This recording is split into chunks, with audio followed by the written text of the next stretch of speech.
हाय everyone, welcome test chemistry classes. Previous videos में हमने सारा डिटेल्स देख लिया था ESR स्पेक्ट्रोस्कोपी का, ESR spectroscopy for the inorganic molecules, है ना। तो हमने वहाँ पे सारा डिटेल्स देख लिया, सारा प्रिंसिपल, इंट्रोडक्शंस। उसके बाद फिर मैंने आपको इंस्ट्रूमेंटेशंस भी बता दिया था। उसमें मैंने आपको बता दिया था सिग्नल्स एंड कंपैरिजन भी करा लिया, प्रोटॉन NMR का और आपका ESR का, ठीक है। फिर लास्ट में आपको मैंने बता दिया था कि नंबर ऑफ लाइंस कैसे हम कैलकुलेट करते हैं इनऑर्गेनिक मॉलिक्यूल्स की। वहाँ पे हमने प्रैक्टिस किया था बहुत सारा इनऑर्गेनिक मॉलिक्यूल से रिलेटेड चीज़ें। अब इस वीडियो में भी मैं उसी का थोड़ा सा प्रैक्टिस करा रही हूँ आपको कि कुछ हम लाइंस कैसे निकालते हैं। बड़े बड़े जो कॉम्प्लेक्सेस होते हैं ना, बड़े जो बहुत ही बिग साइज़ के जो मॉलिक्यूल्स होते हैं, आपका कोऑर्डिनेशन कॉम्प्लेक्सेस हो गया, चाहे वो ऑर्गेनोमेटलिक कॉम्प्लेक्सेस हो गए, तो इनके लिए नंबर ऑफ लाइंस कैसे फाइंड आउट करना है वो इस वीडियो में समझाती हूँ मैं। साथ ही इस वीडियो में हम लोग पढ़ेंगे मोस्ट इंपॉर्टेंट चीज़, क्या, इंटेंसिटी ऑफ द सिग्नल्स की इंटेंसिटी रेशियो क्या होगी, ठीक है। कहाँ पे हम पास्कल ट्रायंगल यूज़ करेंगे, कहाँ पे हम नहीं करेंगे, हम उसको कैसे कैलकुलेट करते हैं, सिग्नल्स को कैसे कैलकुलेट करते हैं। तो दो चीज़ें हम लोग यहाँ पे पढ़ेंगे और हमारा ESR जो है वो कंप्लीट हो जाता है। सिर्फ 2 वीडियो में सारा ESR कंप्लीट हो जाएगा, ठीक है, क्योंकि क्वेश्चन यहीं से आता है और इसी टाइप का आता है। चलिए और कुछ प्रैक्टिस करते हैं। तो यहाँ पे मैंने मॉलिक्यूल लिख रखे हैं, कॉम्प्लेक्सेस लिख रखा है मैंने यहाँ पे इसका ESR नंबर ऑफ लाइन्स हम यहाँ पे काउंट करते हैं, ठीक है। ESR स्पेक्ट्रोस्कोपी में नंबर ऑफ लाइंस काउंट करते हैं। जिससे पहले ही मैंने बता दिया है, सबसे पहला काम होता है कॉम्प्लेक्सेस में हमें देखना कि कॉम्प्लेक्सेस जो है वो कौन से ऑक्सीडेशन स्टेट में है। यहाँ पे बात करूँ टाइटेनियम की, तो ये तो है न्यूट्रल, टाइटेनियम 2+ में है। इफ़ टाइटेनियम जो है वो 2+ में है, मतलब स्कैंडियम टाइटेनियम 2+ मतलब D2 system, right, 3D2 system. यहाँ से मुझे पता चल गया कि 2 अनपेयर्ड इलेक्ट्रॉन इसके पास प्रेजेंट है। इतना चीज़ें हमें पता था। 2 अनपेयर्ड इलेक्ट्रॉन है, मतलब ये एक एक्टिव है, न्यूक्लियाई है ना। अब देखना होता है क्या, आई वैल्यू। अब मुझे क्या देखनी होती है, आई वैल्यू। तो यार टाइटेनियम जो होता है ना, उसके लिए आई वैल्यूज हो जाता है हमारा 3/2। अब सबसे फर्स्ट काम क्या होता है, जैसे पहले ही मैंने बता दिया है कि आप जब किसी कॉम्प्लेक्सेस के लिए लाइंस निकालते हो तो फर्स्ट वर्क होता है आपका इसकी स्ट्रक्चर ड्रॉ करना। तो सबसे फर्स्ट मैं इसकी स्ट्रक्चर ड्रॉ कर देती हूँ।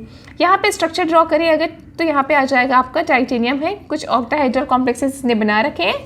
यहाँ से H2O ऑक्टाहाइड्रल कॉम्प्लेक्सेस ने बना रखा है, राइट। और फिर यहाँ से आप लोग हम लिख देते हैं NH3। यहाँ पे देखिए, अब हमें ध्यान देना है क्या, लिगेंड्स के बारे में। मैंने आपको जो प्रीवियस वीडियोस में एक्सप्लेन कर दिया था ड्रैगो रूल्स को, उसमें मैंने बता दिया था कि अगर प्रोटॉन मेरा जो प्रोटॉन है वो NMR एक्टिव न्यूक्लियाई से अटैच्ड है तो वो स्प्लिटिंग में पार्टिसिपेट नहीं करेगा। NMR इनएक्टिव न्यूक्लियाई से अटैच्ड है तो ही वो रिएक्शन में पार्टिसिपेट करेगा। बोल दिया था मैंने ये चीज़ें। यहाँ पे देखो जो लिगेंड है उसमें NMR एक्टिव न्यूक्लियाई कौन सा है, ऑब्वियस ये जो है मेरा एक्टिव न्यूक्लियाई है। NMR नहीं, सॉरी, आई वैल्यू देता है, ESR एक्टिव न्यूक्लियाई है। तो ये तो है हमारा एक्टिव न्यूक्लियाई। एक्टिव मतलब मैं बोल सकती हूँ कि यहाँ पे जो नाइट्रोजन है वो कैसा है, मैग्नेटिक न्यूक्लियाई है, मैग्नेटिक न्यूक्लियाई। और मैंने पहले ही बोला था कि मैग्नेटिक न्यूक्लियाई से अटैच्ड जो हाइड्रोजन है वो पार्टिसिपेट नहीं करेंगे स्प्लिटिंग में, ठीक है। जबकि जो ऑक्सीजन है वो कैसा है, नॉन मैग्नेटिक। ऑक्सीजन जो है वो नॉन मैग्नेटिक। ये सारा डिटेल मैंने पढ़ा दिया प्रीवियस वीडियोस में। अगर आपको डिटेल में देखना है तो आप उसको आई बटन में क्लिक करके देख लो, उसमें आपको डिस्क्रिप्शन बॉक्स में भी मिल जाएगा लिंक, वहाँ से देख सकते हो, ठीक है। तो इतना तो पता चल गया कि यार ये दोनों जो है वो मैग्नेटिकली एक्टिव है।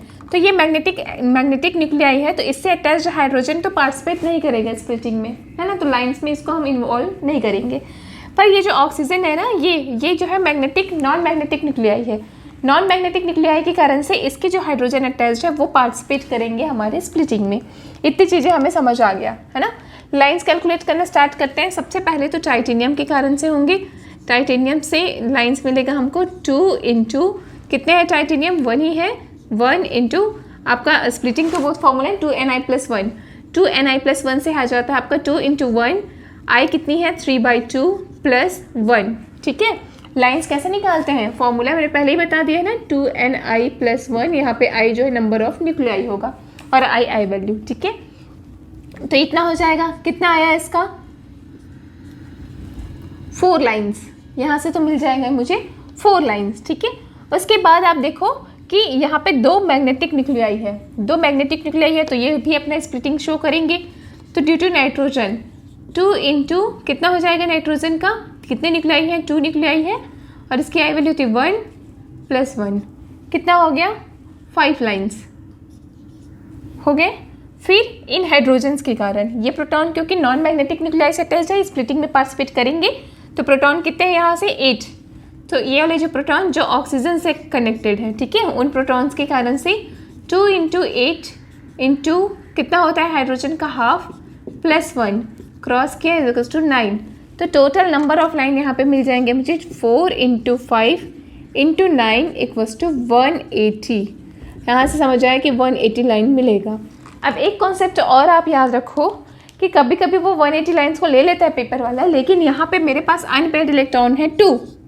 कितने अनपेयर्ड इलेक्ट्रॉन निकले थे 2, इसलिए ये भी निकालना ज़रूरी है, मिस नहीं करना, ठीक है।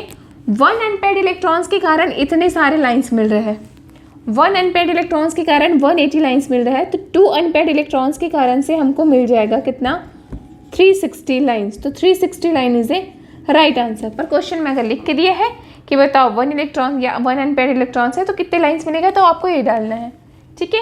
पर टोटल नंबर ऑफ लाइन्स की बात करें तो 360 लाइन्स हमको इसमें मिलेगा। बिल्कुल वैसे ही ये वाला क्वेश्चंस को सॉल्व करके देखिए। इस क्वेश्चंस की बात करूँ मैं तो सबसे पहले ही काम कि हम इसका स्ट्रक्चर बना लें। यहाँ पे है कोबाल्ट,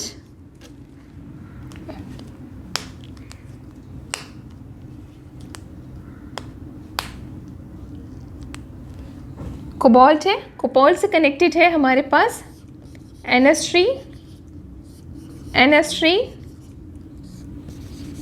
NH3 और ये NH3, ठीक है। यहाँ से कार्बोनिल ग्रुप। चलिए लाइंस निकाल लो, नंबर ऑफ लाइंस ज़्यादा कुछ नहीं है। कोबाल्ट का भी होता है 3/2, कोबाल्ट्स भी 3/2 वाले हैं। तो इस कंडीशंस में मेरे पास आ जाएगा क्या, एक तो कोबाल्ट्स के कारण 2 × 1 × 3/2 + 1, यहाँ से निकल जाएगा 4 लाइन्स। फिर कोबाल्ट्स के बाद ये 4 न्यूक्लियाई है तो 2 × 2 2 × 4 × 1 + 1 इक्वल्स टू कितना निकल जाएगा 4 के कारण 4 9 लाइन्स होंगे। तो बस मल्टीप्लाई कर दो 4 × 9 36 लाइन्स हमको इस वाले मॉलिक्यूल का मिल जाएगा, ठीक है। कार्बोनिल का कुछ जो कार्बन है उसको लाइन्स की स्प्लिटिंग में पार्टिसिपेट नहीं कराना। जब भी आप ऑर्गेनोमेटेलिक का लाइन्स निकालोगे तो कार्बोनिल कार्बन्स को पार्टिसिपेट नहीं कराना स्प्लिटिंग में, ठीक है जी। इसकी भी बात कर लेते हैं। इसमें नंबर ऑफ लाइन्स तो रेनियम है, सबसे पहले तो एक्टिव न्यूक्लियाई देख लेते हैं। रेनियम है, रेनियम का कितना होता है, हाफ होता है, ठीक है। नाइट्रोजन है और नाइट्रोजन के लिए आई वैल्यू कितनी होती है, नाइट्रोजन है, नाइट्रोजन का आई वैल्यू होता है 1। दोनों के कारण से हमको मिलेगा तो यहाँ से 2 × 1 कितना हो गया, यहाँ से हाफ + 1, यहाँ से तो मिल जाएंगे 2 लाइन्स, राइट। इसको मल्टीप्लाई करेंगे, हमेशा से वही करते हैं, पूरा मल्टीप्लाई करते हैं सब सारे उसको लाइन्स को, स्प्लिटिंग लाइन्स को। फिर यहाँ पे इसके कारण से तो 2 × 4 × 1 + 1, यहाँ से मिलेगा 9 इक्वल्स टू हो जाएंगे आपके 18 लाइन्स। तो ये तो देगा 18 लाइन्स, ठीक है। ये वाला आप करके देखो। उसके बाद मैं स्टार्ट करती हूँ इंटेंसिटी रेशियोज़ निकालना। इंटेंसिटी रेशियो बहुत ज़्यादा इंपॉर्टेंस रखता है पेपर के लिए। हमको ये जो लाइन्स निकल रहे हैं ना, जितना भी लाइन मिलेगा सब्टेट्स, जितना भी लाइन्स मिलेगा उसकी इंटेंसिटी रेशियो निकालना आना चाहिए, इज़ वेरी इंपॉर्टेंट। तो यह तो हो गया नंबर ऑफ लाइन्स निकालना। प्रीवियस वीडियोज़ में मैंने ऑलरेडी बहुत सारे प्रैक्टिस करा दिए हैं, तो आपको अब लाइन्स निकालना आ जाएगा जो एक क्वेश्चन बनता है। अब हम देखते हैं इंटेंसिटी रेशियोज़ कैसे हम निकालें, जो लाइन्स स्प्लिटेड लाइन्स जो मिलेंगे उसकी इंटेंसिटी रेशियो कैसे काउंट करते हैं।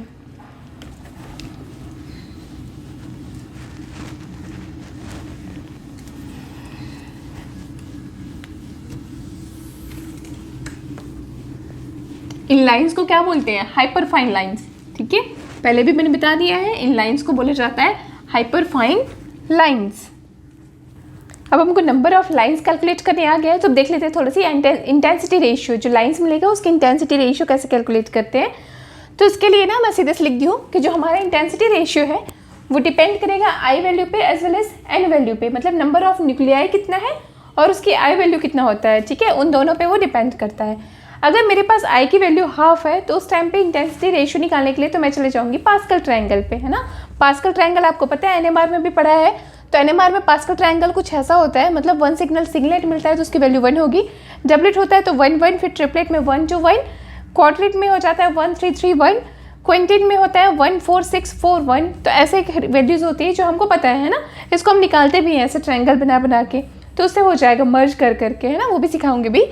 लेकिन अब बात करते हैं कि हमारा आई वैल्यू चेंज हो गया। अगर आई वैल्यू हाफ है तब तो पास्कल ट्रायंगल यूज़ करते हैं, बट आई वैल्यू इफ़ 1 है, आई वैल्यू 3/2 है, आई वैल्यू 2 है और हमारा जो नंबर ऑफ न्यूक्लियाई है वो 1 है। इस केसेस में कितना निकलेगा पहले तो निकालना सीख लेते हैं। ऐसा अगर मेरे पास केस है तो उस केसेस में मेरे पास क्या आ जाएंगे 2ni + 1 से इफ़ n 1 है और i कितना है 1 है +1 कितना हो गया ट्रिपलेट। अगर ट्रिपलेट है तो इस केसेस में आप इंटेंसिटी रेशियो को लिखोगे सीधा से 1:1:1 ऐसे लिखोगे आप। रेशियो को कैसे रिप्रेजेंट करेंगे सीधे से 1:1:1। मेटल कॉम्प्लेक्सेस के केसेस में समझा रही हूँ, है ना। सेम वैसे ही इसके केसेस में ले लीजिए आप 2 × अभी भी न्यूक्लियाई 1 है 3/2 + 1 कितना हो जाएगा आपका, कितने लाइन्स आ जाएंगे 4 लाइन्स होगा 4 लाइन। तो यहाँ पे मिल रहा है मुझे 4 लाइन मतलब क्वार्टेट मिल रहा है, तो भी मेरे पास इंटेंसिटी रेशियो को 1:1:1:1 ही लिखना है। ठीक है, याद करते जाओ। इसके केसेस में आप देखिए कितना सिग्नल्स मिले, कितने लाइन्स मिलेंगे मुझे। यहाँ पे भी मिलेगा 2 × i कितना है 2 है, न्यूक्लियाई है 1 2 + 1। इस केसेस में मेरे पास मिलेंगे 5 लाइन मतलब क्विंटेट हमको मिलेंगे और इसका भी रेशियो अगर मैं बात करूँ तो कुछ ऐसा ही आएगा। बस इसी चीज़ को हमको देखनी होती है। ठीक है, तो ये तो हो गया इस केसेस में। लेकिन जैसे ही हम n का वैल्यू चेंज करते हैं, n की वैल्यू चेंज करने पे फर्स्ट वाला केस को बना लो फिर से। इफ़ n = 2 है और i = 1 है, i की वैल्यू 1 है किसी न्यूक्लियाई की और n जो है वो है 2, न्यूक्लियाई 2 हो गया है। उस केसेस में जो हमारे पास सिग्नल्स आएंगे उसकी लाइन हो जाएंगी 2 × 1 + 1 या कितना हो जाएगा आपका 5 लाइन्स। इस केसेस में 5 लाइन्स बनेंगे। तो ये जो 5 लाइन है उसकी जो रेशियो है ना उसको कुछ ऐसा लिखा जाएगा। 5 लाइन है उसकी रेशियो कुछ ऐसा लिखा जाएगा 1 2 3 4 एंड 5 लाइन्स मिल रहे हैं। इनकी जो रेशियो है कुछ ऐसा होगा 1 1 2 2 एंड 3। ऐसे आपको उसकी रेशियोज बना देनी है। क्लियर है इतना।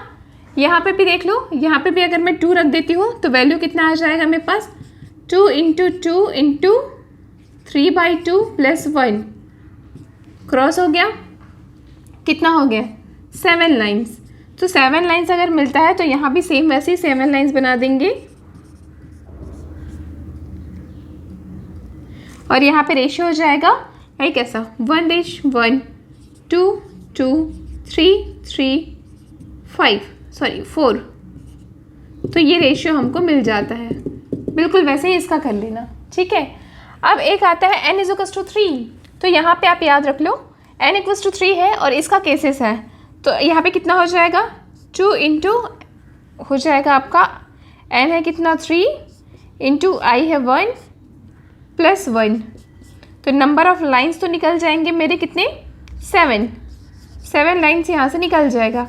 अगर मैं बात करूँ इसके रेशियो की तो रेशियो आप एक बस है जो याद करना है, बाकी तो ऐसे याद ही रहेगा अब आपको क्योंकि बहुत इजी वे में बता दिया था। इसके लिए 7 लाइन्स मिलते हैं और 7 लाइन्स का जो रेशियो होता है वो हो जाएगा कुछ ऐसा 1 1 3 3 6 6 और ये 7 1:3:6:7:7:6:3:1। तो ये तो हो जाएंगे आपकी वैल्यूज़, है ना। तो ये होता है हमारा इंटेंसिटी रेशियो का वैल्यू। अब एक चीज़ और मैं बता देती हूँ आपको, एक छोटा सा क्वेश्चन करके मैं एक बता देती हूँ कि सपोज़ मेरे पास एक ऑर्गेनिक मॉलिक्यूल है, उसका है CH3 CH2 और यहाँ पे है एक रेडिकल, है ना। कार्बन तो देगा नहीं, मैंने पहले भी बताया था कि मैंने अभी थोड़ी देर पहले आपको जब मैंने कोऑर्डिनेशन कॉम्प्लेक्सेस के बनवाए थे और ऑर्गेनोमेटलिक कॉम्प्लेक्सेस के लाइंस निकलवाया था वहाँ पे भी मैंने कहा था कि कार्बन यहाँ पे स्प्लिटिंग में पार्टिसिपेट नहीं करेगा। उसका रीज़न भी जान लो कि क्यों नहीं करता। क्वेश्चन तो आया होगा ब्रेन में, है ना। मैंने वहाँ पे नहीं एक्सप्लेन किया क्योंकि मैं चाह रही थी कि कोई तो पूछे, कमेंट में कोई तो पूछे कि मैम क्यों नहीं करता, वो भी तो उसका भी तो आई वैल्यूज़ होती है तो क्यों नहीं करता। तो उसका रीज़न ये होगा कि हमारे पास क्या होता है, कार्बन है। अब कार्बन 2 उसका आइसोटोप्स होता है, कार्बन 13 होता है, कार्बन 12 होता है। कार्बन 12 के लिए आई की वैल्यू तो होती है 0, इसके लिए होता है आई का वैल्यू 1। बट इसका जो नेचुरल अबंडेंस है ना वो ओनली 1.1% है और इसका है बहुत ज़्यादा 99%। ऐसे केसेस में ये जो न्यूक्लियाई है उसका नेचुरल अबंडेंस बहुत कम है, जिसके लिए आई की वैल्यू है तो वो नेग्लिजिबल मान लिया जाता है, वो स्प्लिटिंग में पार्टिसिपेट नहीं करता। अपना खुद का तो शो करेगा, एनएमआर में हमने पढ़ रखा है कार्बन 13 एनएमआर, लेकिन ये जो है वो ESR के कंडीशंस में अपना स्प्लिटिंग में पार्टिसिपेट नहीं करता। ठीक है, तो यहाँ भी कार्बन को पार्टिसिपेट नहीं कराएंगे, है ना। अब क्योंकि यहाँ पे हमने कार्बन को पार्टिसिपेट नहीं कराया तो नंबर ऑफ लाइन्स कितना मिलेगा, कैलकुलेट कीजिए। नंबर ऑफ लाइन्स यहाँ पे मिलेगा एक इसके कारण और इस प्रोटॉन, दोनों प्रोटॉन डिफरेंट है तो दोनों के लिए डिफरेंट मिलेंगे। 2 × 2 × हाफ प्लस 1 एक प्रोटॉन्स के कारण, और यहाँ पे मिल जाएगा आपको 2 × 3 × हाफ प्लस 1 मिलेगा ऐसा। यहाँ से क्रॉस कर दीजिए, यहाँ से तो मिल जाएगा मुझे ट्रिपलेट और यहाँ से मिल जाएंगे मुझे क्वार्टेट, 4 हो गया ऐसा। तो ये तो मिला ट्रिपलेट और यहाँ से मिला 4। अब इसका अगर मैं स्केल बनाऊँ, क्योंकि यहाँ पे स्पिन हाफ है तो पास्कल ट्रायंगल को ये फॉलो करेगा और उसके बेसिस से ही रेशियो बनाएंगे। आप ना नोट कर लिया करो, ठीक है, मैं पहले ही बोलती हूँ, आप इन सबको नोट कर लिया करो, स्क्रीनशॉट ले लिया करो, है ना। तो यहाँ से देखते हैं, अगर मैं इसका एक पास्कल ट्रायंगल बनाऊँ तो मुझे पता चल गया कि पहले तो यही होगा स्प्लिट, क्योंकि इसी पर रेडिकल है, तो पहले होगा स्प्लिट, जो सिग्नल्स एक ही मिलेंगे पर वो एक सिग्नल जो है वो 3 पार्ट में पहले होगा स्प्लिट, तो मिलेगा मुझे ट्रिपलेट। अब आपको पता है कि ट्रिपलेट जो है उसकी वैल्यूज़ कैसे मिलती है, पास्कल ट्रायंगल से कैसा मिलता है, 1:2:1 मिलता है। देखिए ट्रिपलेट्स का 1 मिलता है, 2 मिलता है और 1 मिलता है, मिलेगा। अब फर्दर वो क्वाड्रेट में जा रहा है, 1 2 3 और 4, बिल्कुल वैसे ही ये भी 1 2 3 4, 1 2 3 और 4। और हमें पता है कि जो 4 4 वाले हैं उनके पास्कल ट्रायंगल में वैल्यू कितना होता है, 1 3 3 और 1 हो गया ऐसे ही। इसको थोड़ा छोटा बना लो, सेपरेटली हमें दिखेगा थोड़ा सा।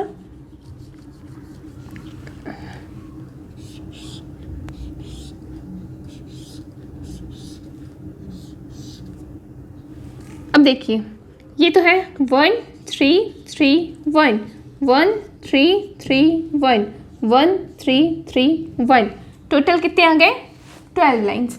तो इतना तो पता चल गया मुझे कि टोटल तो मिलेगा मेरे को 12 लाइन्स मिलेगा, मल्टीप्लाई कर देंगे। अब अगर पूछ ले कि टोटल 12 लाइन है उसकी इंटेंसिटी रेशियो क्या होगी, तो उसके लिए आप क्या करना, मल्टीप्लाई करके निकालना।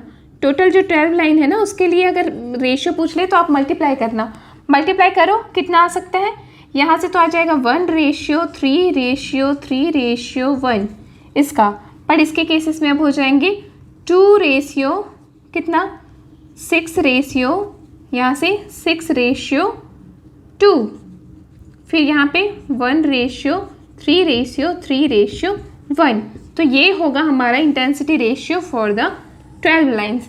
ऐसे करके हमने अपना ESR कंप्लीट कर लिया है। बेसिकली अगर मैं इंट्रोडक्शन में जाऊँ, थोड़ा सा ऐसे इंट्रोडक्शन में जाते हैं, तो इंट्रोडक्शन में आपको पता चल रहा है कि ESR जितने भी फ्री रेडिकल्स है या पैरामैग्नेटिक मोलिक्यूल्स है, स्पेशली जितने भी इनऑर्गेनिक मोलिक्यूल्स है, उन सबके स्ट्रक्चर डिटर्मिनेशन के लिए अच्छा टूल्स है।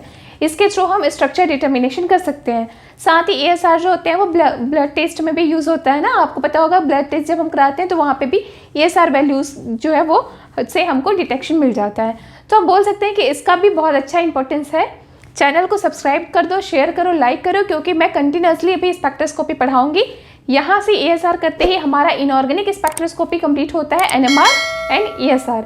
उसके बाद मैंने आपको बोला था कि अब मैं ऑर्गेनिक स्पेक्ट्रोस्कोपी भी पढ़ाऊंगी और फिजिकल स्पेक्ट्रोस्कोपी पढ़ाऊंगी। ऐसे करके हमारा सारा स्पेक्ट्रोस्कोपी का पूरा सीरीज आने वाला है, ठीक है।